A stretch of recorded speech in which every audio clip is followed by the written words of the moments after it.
So there's a lot of people in India who want to work abroad and they want to remote work. That has also been a major, attraction for a lot of people after the pandemic, especially. We have seen that there's a lot of people have to mandatorily migrate to a big city, otherwise they don't get a decent job if they live in a smaller city.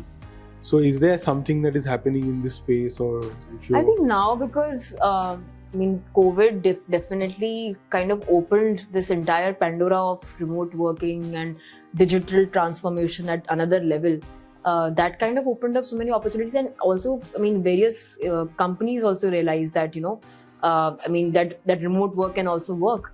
So that has opened up definitely multiple opportunities. We are working with partners like yourself, who are bringing in opportunities in law in remote locations. There are opportunities in digital marketing, and IT of course has a lot of potential that way, which is opening up opportunities for a lot of women also. That is also one impact metric that we want to work upon, because India ranks quite lower in women participation. Yes, in the labor, so in the workforce, and they were the most affected during pandemic also.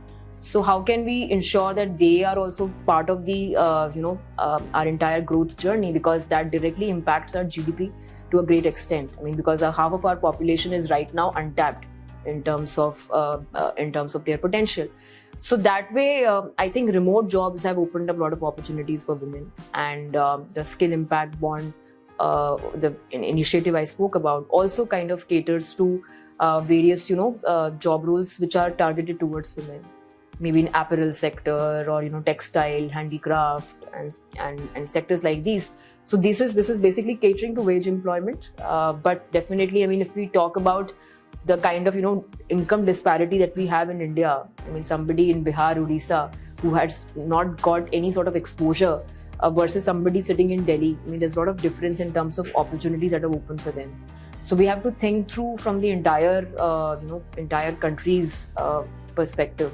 So from that way, these different interventions are being tried to basically look for more remote work opportunities for sure. And that is also will solve the rural-urban divide in a great way. But do you see like a greater interest in remote work generally? There is, definitely there is. Because, it's not, it has not been very easy for people to migrate. And we saw what happened during the pandemic, the reverse migration. And there's a lot that is being, right now brainstormed in terms of how this can be further worked out. Those still in lot of sectors and lot of training, it is not possible to do it completely online. But definitely we are seeing the most innovative hybrid models possible, the hub and spoke models possible, wherein people have some component of hybrid or phygital, which is the new term that we are using.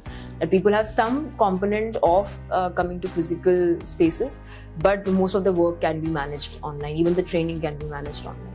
So that's definitely an area. So I guess there are around 10 to 20 crore people who would have to be upskilled in the next 10 years. Absolutely. And it's not just these 10 to 20 crores people. As per our Honorable Prime Minister, every one of us have to continuously reskill, upskills ourselves. And there is a NASSCOM report which says that after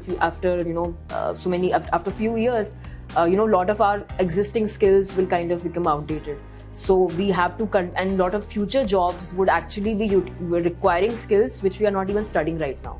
So there is need to continuously upskill, reskill, ourselves in every possible way to remain relevant, because the way industry is changing, the way world is changing is very, very dynamic, and it's very difficult to maintain a static pace.